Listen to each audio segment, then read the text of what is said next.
Bonjour tout le monde, bienvenue au jour 4 du camp de carrière 2025 où vous découvrirez les secrets pour bâtir une carrière réussie.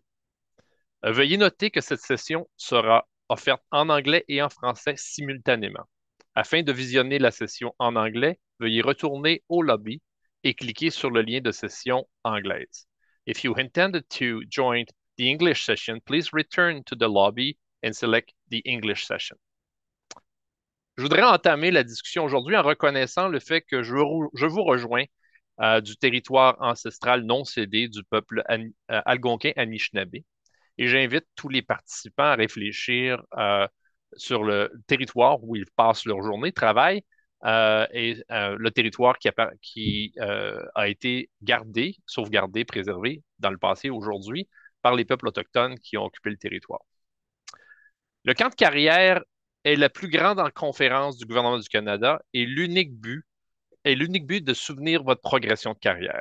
Au fur et à mesure que nous progressons dans les sessions, veuillez partager vos questions en utilisant le bouton questions-réponses dans la langue officielle de votre choix. Vous pouvez aussi voter sur les questions en cliquant sur la fonction pouce en l'air, thumbs up. Comme toutes les sessions du réseau, celle-ci sera enregistrée afin que vous puissiez la consulter et consulter les enregistrements dans le futur. En plus des enregistrements sur notre chaîne YouTube, nous proposons cette année une autre façon d'apprendre, une série de balados des sessions du camp de carrière.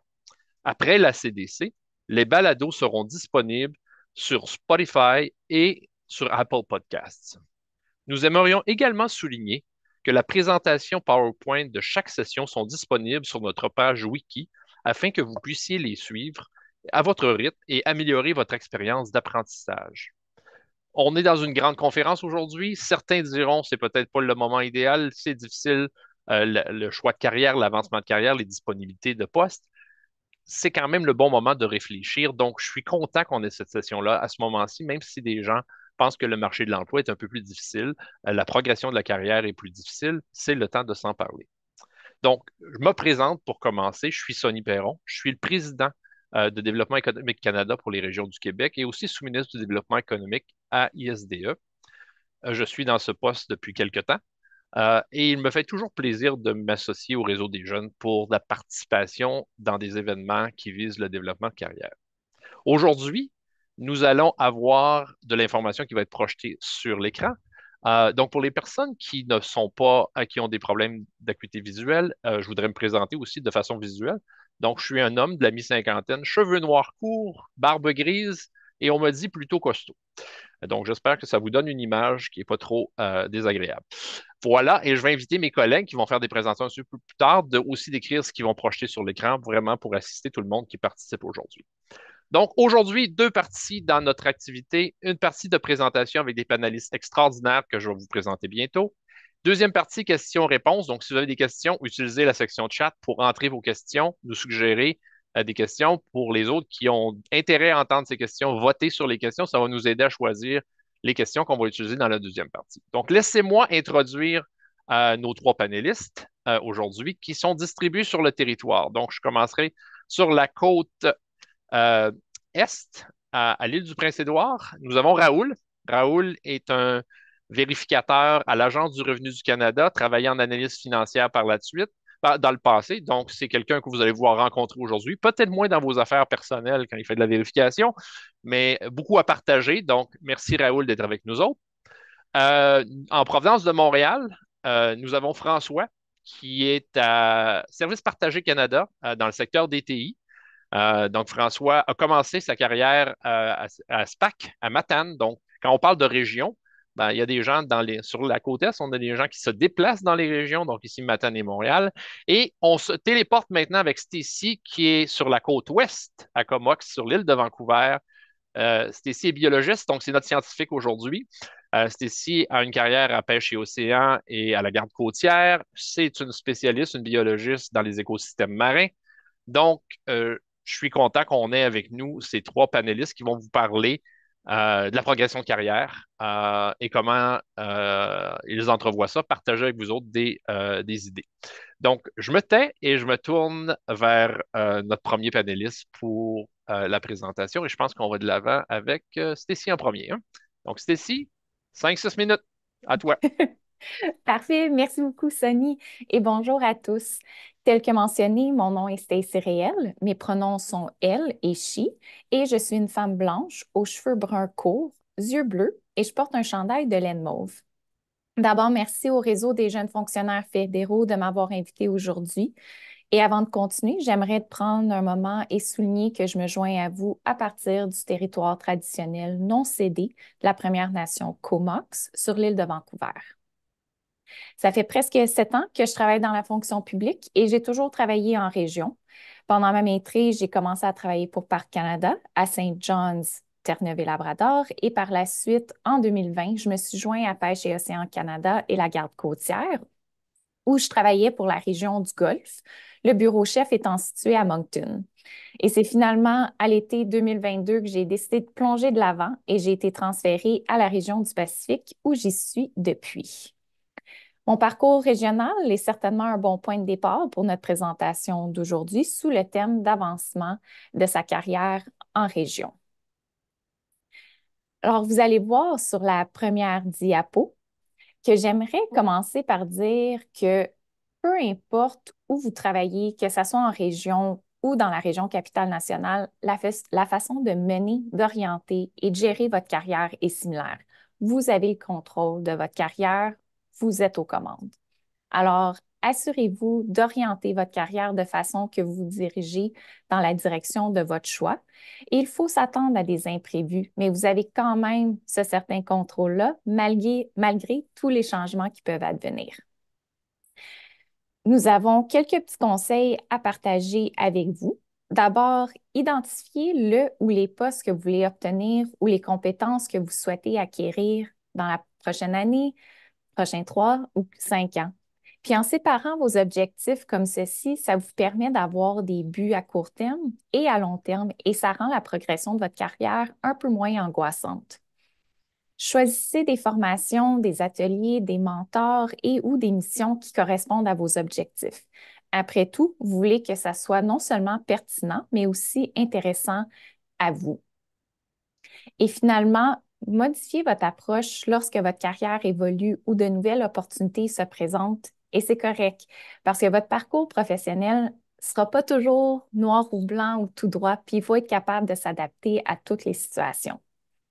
Puis c'est vraiment important de toujours faire preuve de curiosité, de vouloir apprendre, de ne pas être gêné, de lever sa main et poser des questions. Je suis certaine que vous l'avez déjà certainement entendu souvent, mais tout ce que vous allez accueillir au cours de votre carrière fait vraiment partie de votre coffre à outils. Puis il ne faut pas avoir peur de l'ouvrir, de l'utiliser, car vous voulez que l'aventure, car oui, notre carrière est vraiment une très grande aventure qui vous attend et qu'elle soit tout à fait mémorable. Prochaine diapo. Alors, plaidoyer pour soi-même et sa carrière fait en sorte que vous devez trouver des façons de vous distinguer tout en restant vrai à vous-même, mais aussi en sortant de votre zone de confort par moment. Puis afin de construire votre marque professionnelle, je vous encourage de déterminer et de trouver toutes les possibilités de croissance professionnelle qui vous entourent. Et n'hésitez pas de chercher au-delà de votre propre ministère. Par exemple, par du bénévolat au sein d'un réseau ministériel ou interministériel. Pour moi, me joindre à mon réseau professionnel au MPO et la Garde côtière et maintenant y être présidente a été une des meilleures décisions que j'ai pu faire pour ma carrière. Ça m'a permis de me faire une place au sein de l'organisation et faire contact avec des collègues d'un océan à l'autre, peu importe leur niveau professionnel, que je n'aurais probablement jamais rencontré dans mon travail de tous les jours. Puis c'est avec ce réseau que j'ai maintenant des contacts dans d'autres ministères aussi et ça m'a permis d'ouvrir des portes à plusieurs d'autres opportunités.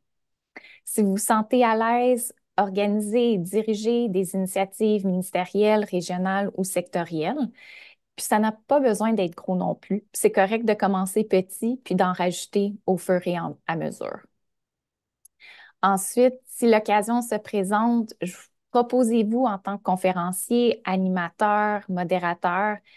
Parler devant un groupe, c'est pas toujours facile, mais plus que vous le faites, le plus facile que ça devient et vous allez vous sentir de plus en plus confortable. Encore une fois, il ne faut pas se limiter et il faut sortir de sa zone de confort. C'est un peu comme ça que je suis rendue ici à faire partie d'un groupe de panélistes aujourd'hui. Si vous m'aviez demandé il y a 7 ans si je me voyais faire des présentations, j'aurais probablement dit non. Et finalement, n'hésitez pas à partager votre expertise, votre leadership, vos présentations et vos contributions, tout en restant professionnel, évidemment, sur les réseaux sociaux appropriés. Puis rappelez-vous, vous dirigez votre carrière. Vous allez côtoyer des gens qui vont vous supporter, qui vont vous entourer, mais vraiment, en bout de ligne, c'est vous, c'est vos décisions qui mènent le tout. Alors, sur ce, je vais maintenant passer la parole à Raoul. Merci Stacy. Bonjour tout le monde. Je m'appelle Raoul Ngouali. Je travaille pour l'Agence du revenu du Canada en tant que gestionnaire d'enjeux. Je suis un homme noir. Je porte des lunettes aujourd'hui et une chemise rouge. Et je me trouve à l'île du Prince-Édouard, comme Sonny l'a dit, qui fait partie du territoire traditionnel et non cédé du peuple Mi'kmaq. Aujourd'hui, je vais vous parler à propos des possibilités à explorer. Je sais que l'avancement de carrière peut parfois sembler incertain. On se demande où chercher. Euh, Comment se préparer et quelles opportunités existent vraiment, mais même dans un contexte changeant, il y a toujours des moyens d'apprendre, d'élargir ses compétences et de se positionner pour l'avenir. Donc, parlons de quelques façons concrètes d'explorer vos options. Commencez par les archives d'Emploi GC. Ce n'est pas juste pour voir quelles offres ont été publiées, mais aussi pour comprendre les compétences et l'expérience recherchées. Si vous aspirez à un poste en gestion ou dans une spécialisation, regardez quelles qualifications reviennent souvent. Avez-vous ces compétences? Et si ce n'est pas encore le cas, réfléchissez aux façons de les développer dans votre rôle actuel ou à travers du perfectionnement professionnel. Le réseautage aussi est vraiment important, comme Stacy l'a dit. Je pense que c'est essentiel. Et des initiatives comme celle du réseau des jeunes fonctionnaires fédéraux nous offrent justement ces occasions. Par exemple, aujourd'hui, nous sommes tous réunis pour apprendre les uns des autres, partager nos expériences et bâtir des connexions. Et ce n'est pas seulement une question d'avancement de carrière, c'est aussi une façon de soutenir ses collègues, et de se sentir connecté à la grande communauté de la fonction publique. Parce qu'en réalité, on est tous dans le même bateau et en s'entraidant, on grandit tous ensemble. La troisième, c'est analyser les tendances en ressources humaines. Certaines organisations sont en pleine croissance, d'autres évoluent différemment. Avoir une idée des secteurs où il y a plus d'embauches peut vous aider à concentrer vos efforts là où ils seront les plus efficaces. Et au-delà de l'exploration des opportunités, il est essentiel de comprendre les mécanismes de dotation. Les processus de sélection emploi GC peuvent être lents, mais bien comprendre comment sont évaluées les qualifications vous permet d'être mieux préparé. Les nominations non annoncées qui existent aussi et sont souvent basées sur des besoins immédiats. Se faire connaître, non pas pour se promouvoir, mais pour montrer son intérêt et sa volonté de contribuer, peut ouvrir des portes. Et finalement, les programmes de développement qui existent dans beaucoup de départements.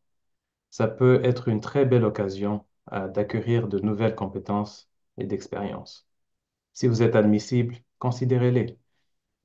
Sinon, regardez les compétences qu'ils développent et trouvez des façons de les acquérir autrement, que ce soit par des projets, des formations, l'école de la fonction publique ou même du mentorat. Et tout ça pour dire, chacun aura son propre chemin, mais chaque petite action, se renseigner, échanger avec des collègues, développer de nouvelles compétences, ça peut faire une différence avec le temps. Euh, L'autre diapo, s'il vous plaît. Merci. Euh, donc, maintenant, on va parler des options de dotation. Et c'est une chose que j'aime avec la fonction publique, c'est qu'il y a plusieurs façons de progresser et d'explorer de nouvelles opportunités. Que vous cherchiez un poste permanent, une nouvelle expérience ou une évolution de carrière, il est important de bien comprendre les options de dotation. Et cela peut vous aider aussi à mieux planifier votre parcours. Donc, regardons ensemble, si vous me le permettez, les différentes options disponibles. Je vais commencer avec indéterminé et déterminé. Euh, un emploi indéterminé, c'est un poste permanent sans date de fin. Un emploi déterminé a une durée limitée. Cela inclut les contrats temporaires, les emplois étudiants et les travailleurs occasionnels. Mais ces postes peuvent parfois mener à des opportunités à plus long terme. Ensuite, on va parler du déploiement, de la promotion et de l'intérim. Donc, un déploiement, c'est un transfert permanent à un poste, à un autre poste du même niveau. C'est une bonne façon d'explorer un nouveau domaine tout en gardant son statut. Une promotion, c'est un passage permanent à un poste de niveau supérieur.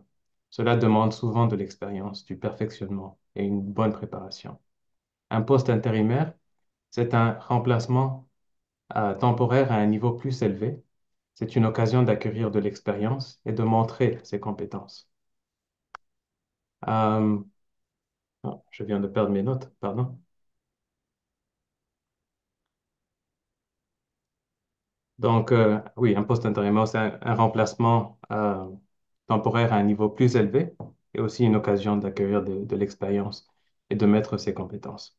Et puis, je vais parler des mouvements temporaires. Donc, il y a l'affectation, le détachement et l'échange. Une affectation, c'est un transfert temporaire dans la même organisation. Un détachement, c'est similaire, mais dans une autre organisation. Et cela permet d'explorer un nouvel environnement tout en ayant la possibilité de revenir à son poste initial. Et finalement, un échange. Ça, c'est un transfert entre la fonction publique et un autre secteur, comme une entreprise ou une organisation privée. Et cela peut offrir une nouvelle perspective et aider à développer des compétences transférables. Et finalement, je vais parler un peu des postes. Il y a des postes annoncés et des postes non annoncés. Donc, un poste annoncé est publié sur Emploi GC avec un processus de sélection qui est clair et aussi compétitif. Un poste non annoncé n'est pas affiché publiquement et cela peut inclure des intégrations d'étudiants ou d'autres nominations internes. Et pour ces opportunités, il est important d'être proactif et de faire connaître ses intérêts. Donc, pourquoi je vous parle de tout ça aujourd'hui? C'est parce que comprendre ces options, ça peut vous aider à prendre des meilleures décisions.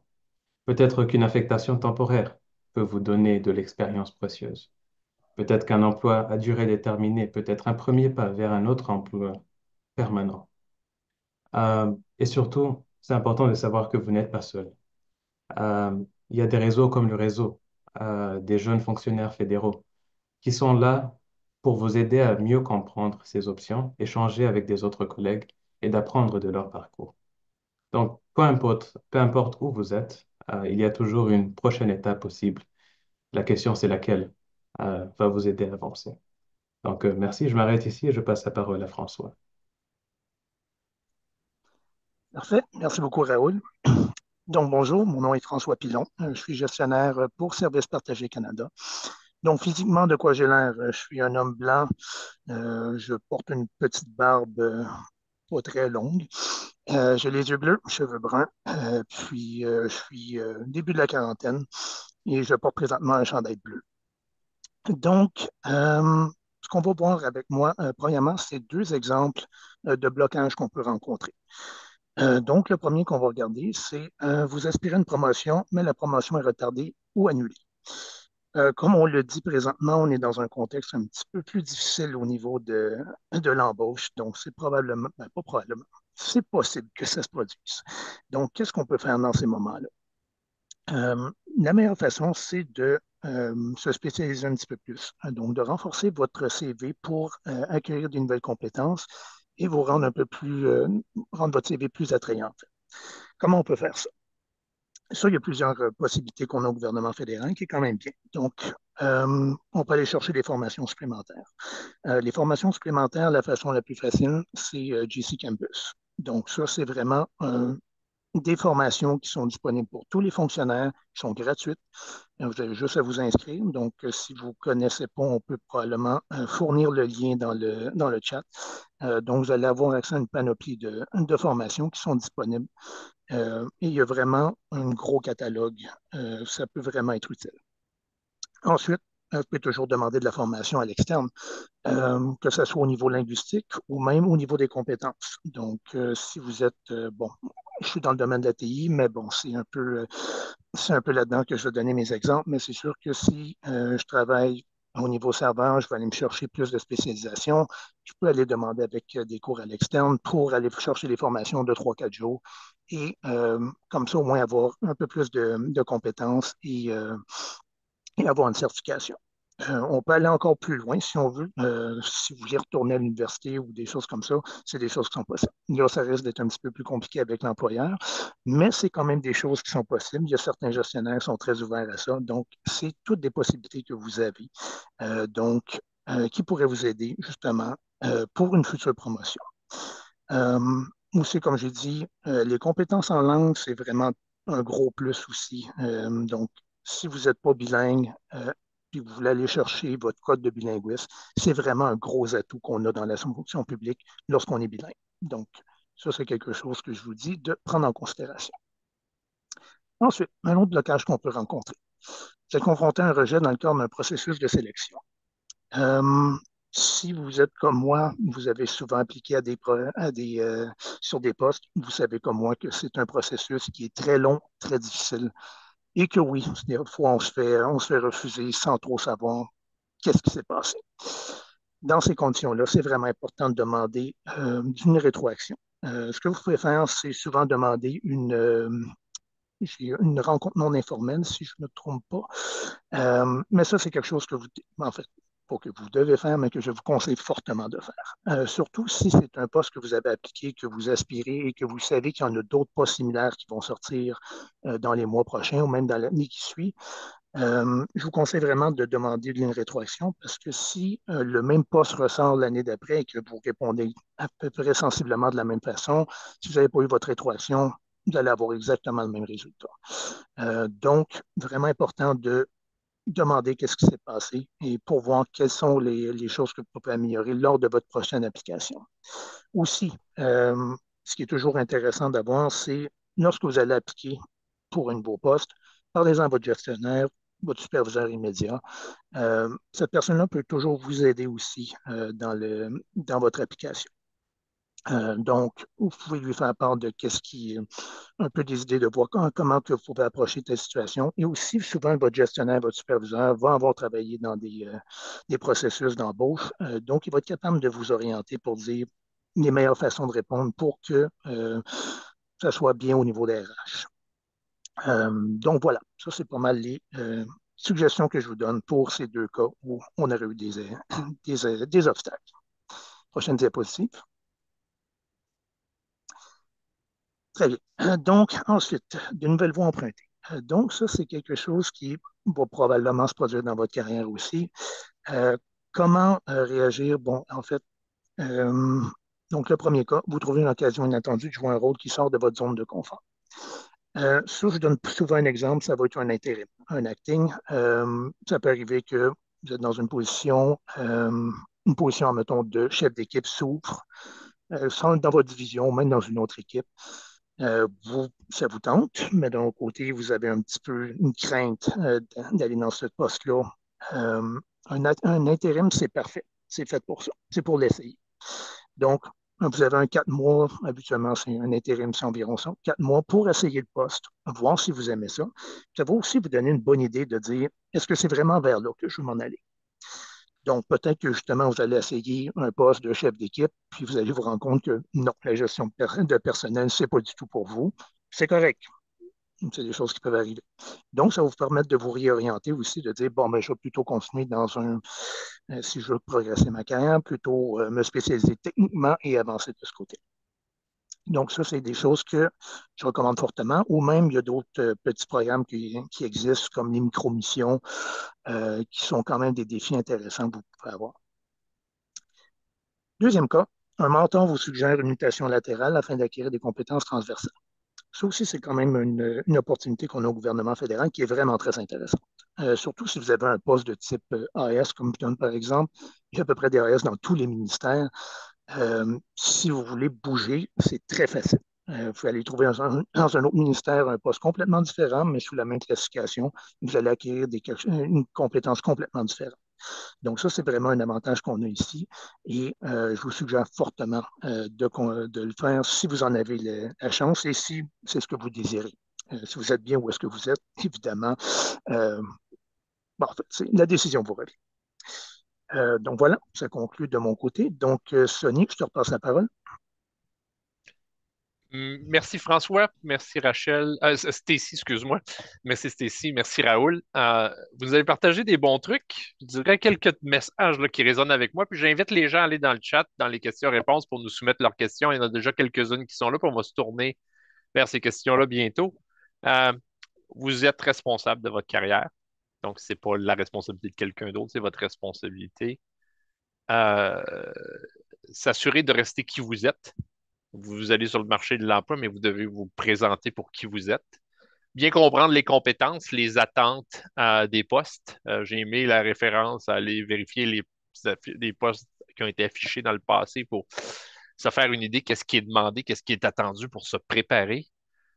J'ai beaucoup aimé l'idée de se faire connaître, mais d'un point de vue d'utilité, à quoi je peux servir dans le réseau, comment je peux le faire. On peut le faire en faisant du bénévolat, en s'impliquant. Donc, je trouve que c'est des belles idées. Bien comprendre les dynamiques de dotation parce qu'effectivement, il y a beaucoup, beaucoup, beaucoup d'options.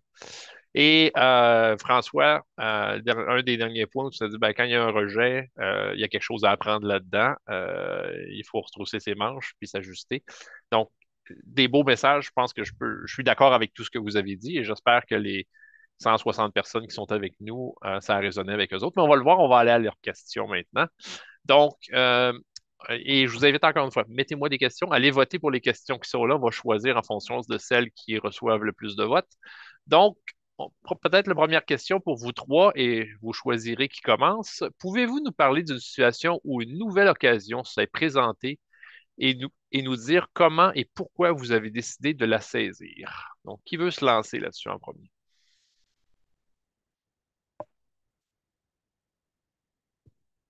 Stécie? Oui, ben, pour moi, l'occasion, ça a été de transférer d'une région à une autre. Alors, j'étais biologiste pour la région du Golfe et ça faisait presque 2 ans que j'étais dans le poste. On fait partie de beaucoup de groupes de travail et j'ai eu la chance d'être sur un groupe avec des collègues de toutes les régions du ministère. Puis j'étais à un moment dans ma vie que je voulais un changement, je voulais une nouvelle aventure qui débutait, mais tout en continuant le travail que je faisais côté de la planification marine, les aires de conservation. Alors, j'ai tenté ma chance. J'ai contacté une collègue qui était à niveau dans le même groupe de travail que moi, qui travaillait sur la côte ouest, ici, dans la région du Pacifique. Et je lui ai juste demandé, avez-vous des postes par hasard qui seraient ouverts dans votre groupe? Puis ça a bien tombé parce que c'était sa dernière journée avant qu'elle quitte pour son congé de maternité. Alors, elle m'a mis en contact avec la gestionnaire et 7 mois plus tard, j'étais déménagée de Terre-Neuve à Comox sur l'île ici. Alors, j'ai décidé de prendre l'occasion après avoir parlé avec la gestionnaire parce que oui, c'est un gros changement, un gros mouvement, mais je voulais découvrir puis explorer des différentes options, puis j'ai aucun regret. J'aime beaucoup ton point sur j'étais à un moment dans ma vie où je pouvais. Et peut-être pour les collègues qui sont avec nous autres en ligne, soyez pas inquiets parce que vous pouvez pas aujourd'hui, vous pouvez pas faire des choses comme celle-là. Il y a des moments dans votre carrière où vous allez devoir prendre une pause sur certaines de vos ambitions, mais il y a des moments où les étoiles s'alignent et c'est là que c'est le temps de faire le saut. Donc, pour ceux qui peuvent pas le faire et celles qui peuvent pas le faire aujourd'hui, ben, ça veut pas dire que ça viendra pas plus tard.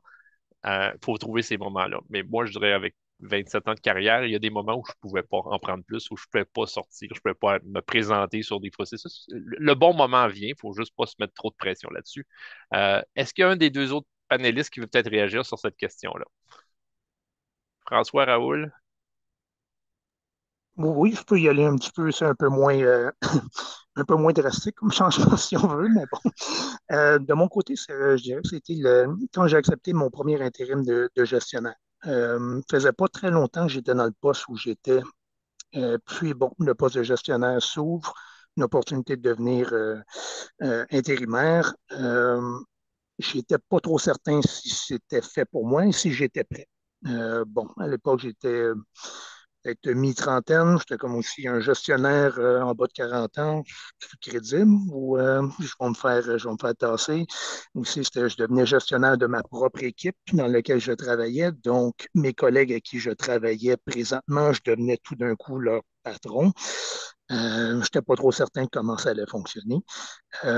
Donc oui, je me suis quand même lancé. Je me suis dit, bon, je l'essaie, c'est 4 mois, on verra ce que ça donne, puis si j'aime ça, je continuerai. Mais si je vois que vraiment j'aime mieux faire du travail technique, ben, je retournais à euh, mon poste technique, retourner à travailler sur des ordinateurs et ne pas gérer personne. Donc j'ai fait le saut. Ça, c'est bien pour moi. Ça a bien fonctionné parce que j'ai eu le poste éventuellement, puis ça fait maintenant plus de 5 ans que je suis gestionnaire. Donc, oui, c'est quand même une chance que j'ai prise. La transition entre membre d'une équipe et gestionnaire d'une équipe, et surtout gestionnaire d'une équipe où maintenant les membres de ton équipe sont tes anciens collègues, Mhm. c'est une des transitions les plus délicates. Je dirais pas les plus difficiles, mais les plus délicates parce que ça prend des habiletés bien exercées pour pouvoir jouer le rôle sans nécessairement briser les relations qui existaient dans un contexte avant. Donc, félicitations. Mais c'est quelque chose que vous allez rencontrer plus qu'une fois dans votre carrière, c'est ce scénario-là. Donc, c'est bien d'apprendre de ça. Merci d'avoir partagé. Raoul, tu vas être sur la première ligne pour la prochaine question. Donc, j'y vais avec. Pouvez-vous nous dire comment mieux anticiper les changements susceptibles de nous toucher dans notre travail? Raoul. Oui, c'est une bonne question. Euh, Vraiment, les changements peuvent être un peu difficiles à anticiper pour vous dire la vérité.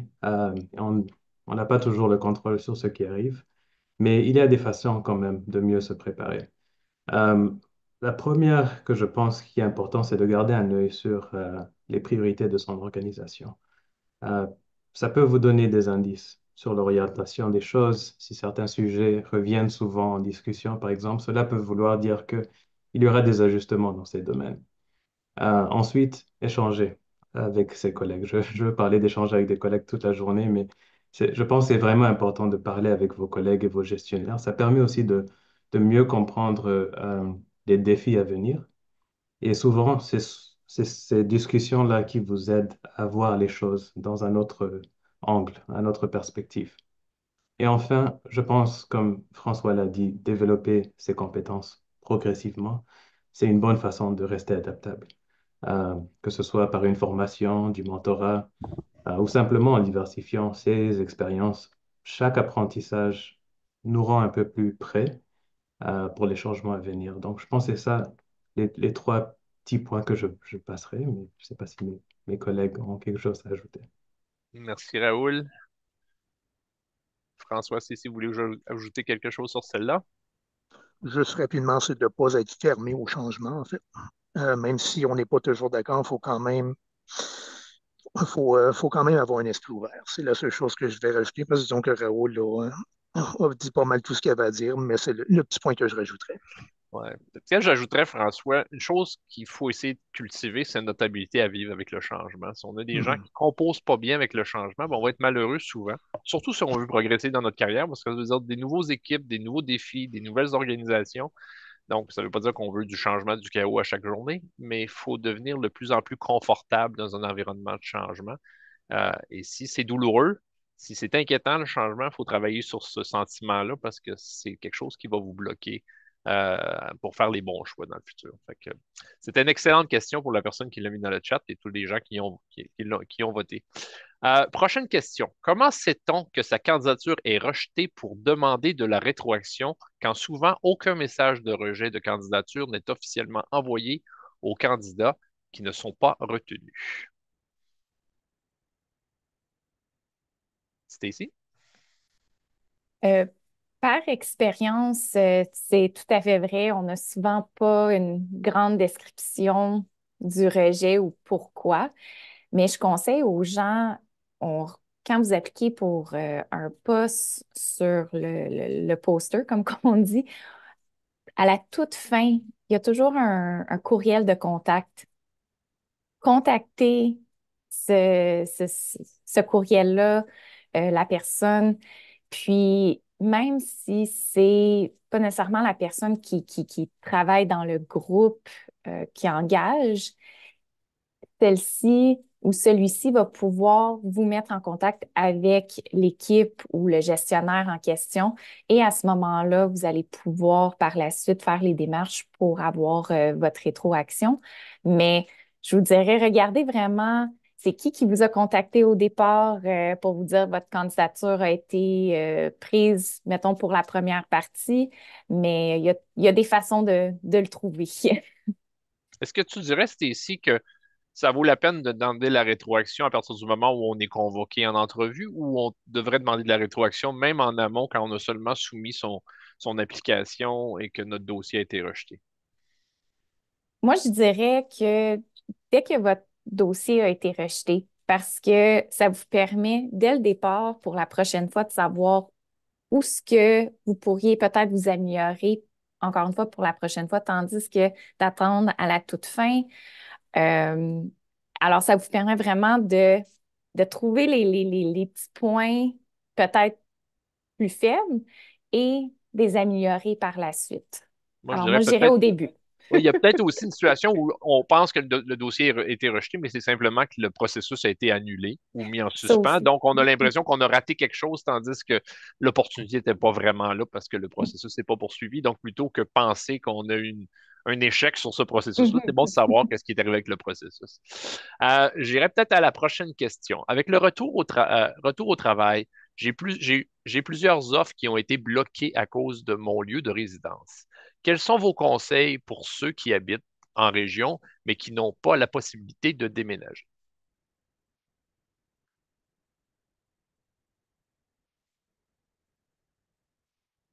Hein, j'ai pas de volontaire là-dessus. La réponse est difficile. On est une grosse organisation, la fonction publique du Canada, le plus gros employeur, mais il reste que dans plusieurs régions du pays, surtout des régions un peu plus éloignées des centres, le nombre d'emplois possibles sont plus limités. Euh, Non, effectivement, j'ai eu beaucoup de difficultés à répondre à ça. Je veux dire, s'il n'y a pas de bureau avec le retour au travail, malheureusement, c'est pour tous les ministères. Peut-être qu'il y en a qui ont des exceptions, mais ça doit être assez rare. Donc, très difficile de dire qu'il y a une solution pour ça. S'il y a un ministère dans votre coin, tant mieux, vous allez peut-être pouvoir trouver quelque chose, mais ou sinon, c'est d'aller avec la règle de 125 km avec votre poste actuel pour que vous ayez une exemption. Mais ça, c'est toujours si vraiment ça s'applique de votre côté. C'est très difficile à répondre. ouais. Puis comme on est dans une discussion aujourd'hui de progression de carrière, c'est sûr que quand il y a moins d'offres à proximité, ben, les Mhm. possibilités d'avancement sont plus limitées. C'est un gros défi. Collègue Raoul, si vous voulez-vous ajouter quelque chose sur cette question-là qui est plutôt difficile.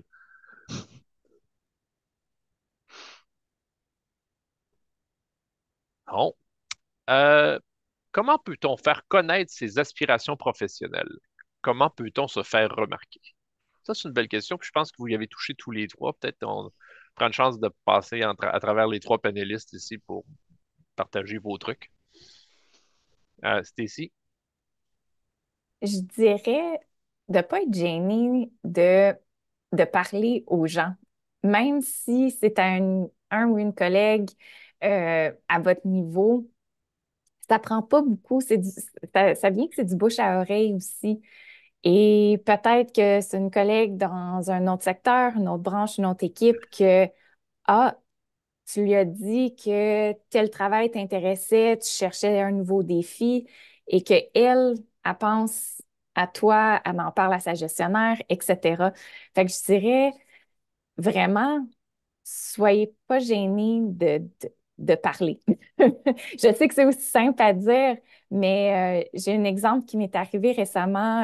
J'étais pendant les fêtes, j'étais au bureau national du MPO et je parlais avec une collègue qu'on travaille en gros dans la planification marine et la conservation, puis je lui disais un peu que j'aimerais rediriger ma carrière toujours dans le côté scientifique, mais d'autres opportunités. Puis elle m'a envoyé un message après les fêtes pour me dire que elle avait parlé de moi à sa gestionnaire, de lui envoyer un message avec mon CV.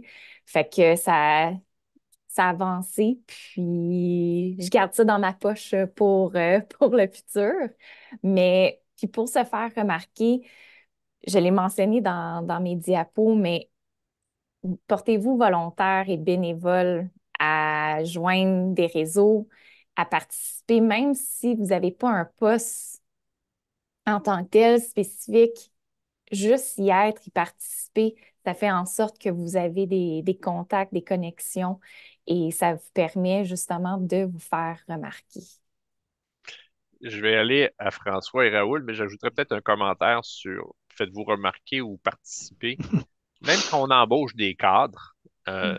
dans ma job, j'embauche des sous-ministres adjoints ou des directeurs généraux, leur contribution au milieu de travail à l'extérieur de leurs tâches quotidiennes, de leur travail, de la gestion de leurs équipes, ça fait partie des critères. Si on a quelqu'un qui s'implique, qui participe, qui est prêt à faire avancer le milieu de travail, c'est une qualité dont on ne devrait pas se priver. Donc, ça commence à tous les niveaux de l'organisation. Si vous êtes un élément mobilisateur positif dans votre milieu de travail, que ce soit sur des questions de développement de compétences, d'apprentissage linguistique, de diversité d'inclusion, de santé mentale, c'est des contributions qui sont notées.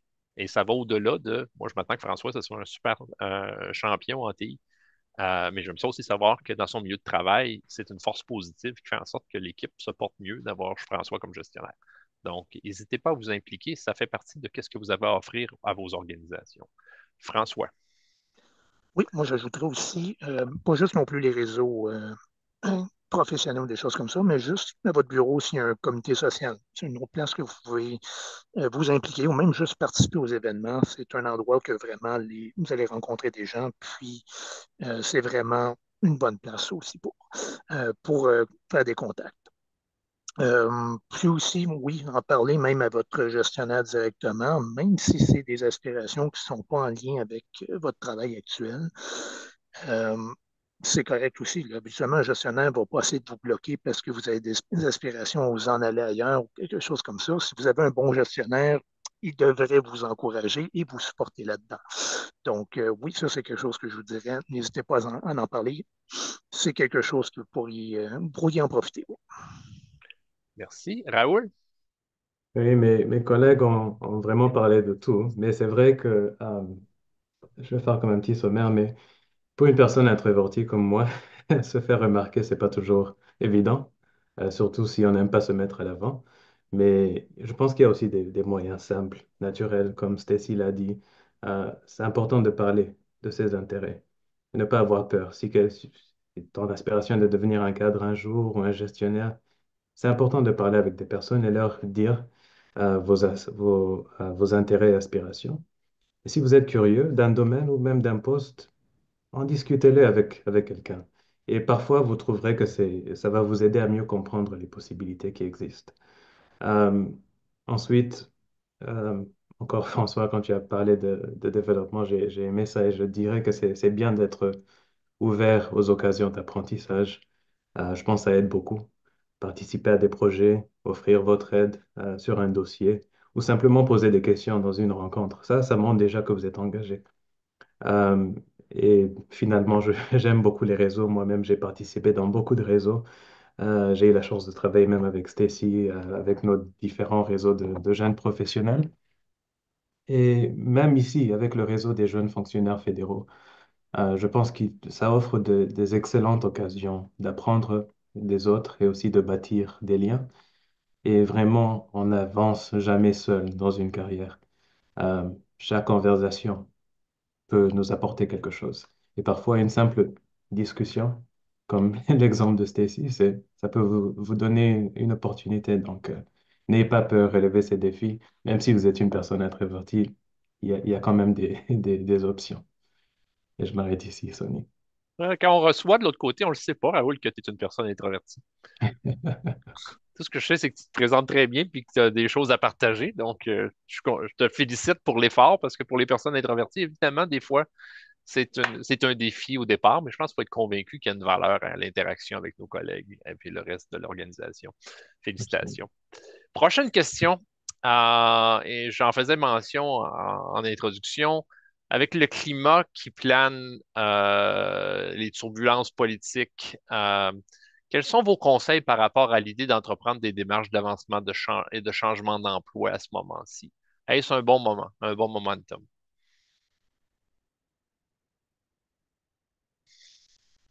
François. Raoul, j'étais en plein écran, moi. Fait que t'es encore là. Fait que je pense qu'on va se tourner vers toi pour commencer. Oh, je suis chanceux aujourd'hui, Sonny. Ouais. Non, je pense que c'est une très bonne question. Je sais que ça a l'air d'être comme un obstacle, mais je pense que il faut toujours continuer à essayer. Euh, je- Par exemple, juste pour montrer comment on peut développer, je vais peut-être vous partager une petite histoire. Quand j'ai commencé dans la fonction publique, j'avais toujours l'ambition un jour d'occuper un poste de leadership. Mais comme beaucoup d'entre nous, au début de la carrière, je n'avais pas encore l'expérience en leadership au sein du gouvernement fédéral. Euh, je savais que quand même pour évoluer, il me fallait plus qu'une bonne volonté. Je devais développer des compétences concrètes et montrer que j'étais capable de prendre des responsabilités. Alors j'ai pris l'initiative de m'impliquer dans différents groupes, dans beaucoup de comités. J'ai rejoint notre comité d'équité, diversité, inclusion, celui de la santé et sécurité au travail, le réseau des jeunes professionnels, comme j'avais mentionné. J'ai aussi aidé à créer et à diriger un club Toastmasters pour développer mes compétences en communication, en leadership. Je me suis porté volontaire pour diriger les réunions, pour prendre en charge des micro-projets et aussi collaborer avec des collègues. Donc, au départ, mon objectif était simplement d'accumuler des expériences pour un jour pouvoir démontrer que j'avais les qualifications nécessaires pour un rôle de leadership. Mais ce que je ne savais pas, c'est que ce que j'ai pas réalisé, pardon, c'est que euh, ce travail me rendait aussi plus visible. Euh, et beaucoup de leaders dans notre organisation ont eu l'occasion de travailler avec moi, de voir comment je gérais les initiatives. Et moi, j'ai pu apprendre d'eux au cours de la route. Donc, le jour qu'une opportunité est devenue possible, il y avait une opportunité en leadership, j'étais le premier à postuler immédiatement. Euh, et cette fois, je pouvais non seulement démontrer que j'avais les compétences, mais aussi que j'avais déjà une expérience significative dans un rôle de leadership, même si ce n'était pas un poste officiel. Donc, ce que j'ai appris là-bas, c'est que parfois, on ne peut pas tout contrôler immédiatement, mais on peut toujours prendre des actions pour se préparer à l'avenir. Donc, et je pense aussi que ces petits efforts nous apportent plus qu'on peut imaginer parfois. Donc, c'est ça le message. Il faut toujours, je pense que c'est important de continuer à essayer. Merci. François, Stécie. Oui, Stécie, déjà, ça m'est levé. Oui. Désolée, François. Euh, Merci, Raoul, d'avoir partagé ton histoire. Puis je pense que tout à fait, malgré le climat d'austérité puis les difficultés, euh, on va toujours avoir besoin d'une fonction publique. Et il faut pas se laisser trop décourager non plus et aller de l'avant parce qu'on ne sait jamais, les étoiles s'alignent, puis un poste peut être ouvert et on est la bonne personne. Alors, puis je pense aussi aux étudiants qui terminent leurs études, qui veulent rentrer dans la fonction publique. Allez-y quand même, parce qu'il y a des possibilités pour vous. Ça a de l'air peut-être gris, mais tentez votre chance. Puis, comme Raoul l'a mentionné très bien, il y a plusieurs opportunités de regarder au-delà de vos tâches de tous les jours, qu'est-ce que vous pouvez faire justement pour aller chercher les petits critères nécessaires. Alors, tout à fait, je pense que oui, malgré tout, c'est un bon temps de persévérer et continuer sa démarche professionnelle. Merci, Stécie. François, voulais-tu ajouter quelque chose sur celle-là?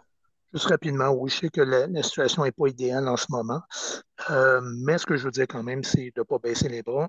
Des opportunités, tout ce que vous allez voir qui va sortir, mettons, sur emploi.gc.ca, c'est des choses qui vont quand même rester. Il va en avoir moins, ça c'est selon mon avis. On s'en va pas vers une période où on va être une abondance d'emplois. Donc oui, probablement qu'on va avoir moins d'opportunités, ce qui est un peu dommage, mais c'est comme Stacy l'a dit, il y a probablement un moment donné où il va y avoir l'occasion pour vous. Et puis aussi, comme je l'ai dit, c'est le moment idéal pour se perfectionner, pour que justement, quand il y a le poste rare qui sort, ben, que vous soyez prêts, puis que vous puissiez appliquer et que vous ayez les meilleures des chances. Merci à vous trois.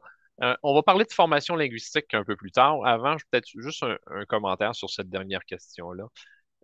Pour ceux qui ont été plus longtemps dans la fonction publique, là, vous pouvez regarder l'histoire des cycles d'ajustement. Il y en a toujours eu. On est dans une situation démographique aussi où on a besoin de talents. Les talents sont rares.